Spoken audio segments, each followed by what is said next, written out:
नमस्कार, प्रतीक्षा रेसिपीजमध्ये आपले खूप खूप स्वागत आहे. आज आपण स्पंज डोशाची रेसिपी बघणार आहोत. तर हा इन्स्टंट स्पंज डोसा तुम्ही बघा किती छान जाळीदार मऊ लुसलुशीत बनून तयार झाला आहे. अतिशय स्पंजी बनून तयार होतो.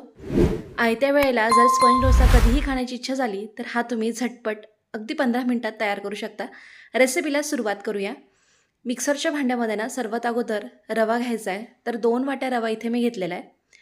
2 वाट्या रव्यासाठी इथे मी 1 वाटी दही घेतले, घट्टसर आणि फार आंबट नाही आहे हे.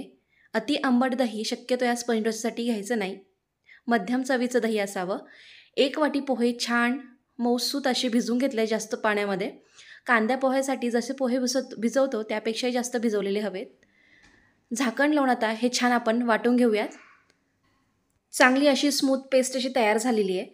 वाटताना जर का यामध्ये पाण्याचं प्रमाण तुम्हाला कमी वाटत असेल तर वरतून थोडंसं पाणी घालून छान हे बारीकसर तुम्ही वाटून घेऊ शकता. आता हे मिश्रण मला दाटसर वाटत होतं तर यामध्ये आणखी थोडंसं पाणी घालून हे मी थोडंसं पातळसर करून घेते. दहीऐवजी जर ताक असेल तेही तुम्ही वापरू शकता, पण ताकसुद्धा अति आंबट नको. चांगलं मिक्स करून घेतलं. 10 मिनटासाठी मिश्रण भिजवलं होतं. इन्स्टंट फर्मेंटेशनसाठी यामध्ये इनो फ्रूट सॉल्ट घालते, जेणेकरून हे जे डोसे आहेत ना छान स्पंज आणि जाळीदार बनून तयार होतात.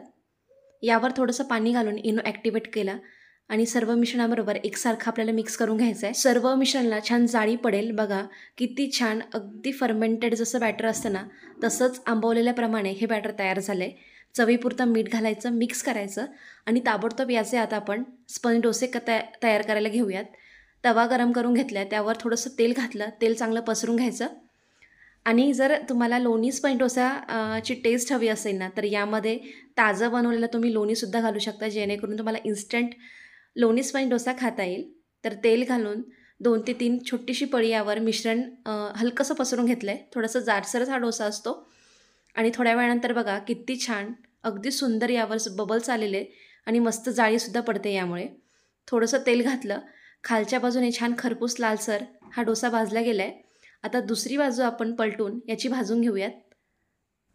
यावर झाकण शक्यतो ठेवू नका, कारण यामध्ये आपण दही वापरलं आहे, पोहे वापरले आहे, त्यामुळे छान हा नरम होतो डोसा. आणि झाकण जर ठेवलं ना तर जास्तीच नरम होईल. पलटताना हा तुटू शकतो. खालच्या बाजूने बघा किती छान सुंदर रंग आला आहे. दोन्ही बाजूने मस्त भाजला गेला आहे. काढून घेऊयात. गरमागरम इन्स्टंट स्पंज डोसा बनून तयार आहे अगदी 15 ते 20 मिनटामध्ये. याबरोबर आवडीची कुठलीही चटणी वाढू शकता. इथे मी बटाटा चटणी सर्व केलेली आहे. शेंगदाण्याची किंवा ओल्या नारळाची सुद्धा चटणी याबरोबर अगदी मस्त लागते. नक्की रेसिपी ना करून बघा. केल्यानंतर कशी झाली हे कमेंट्सद्वारे मला कळवायला विसरू नका.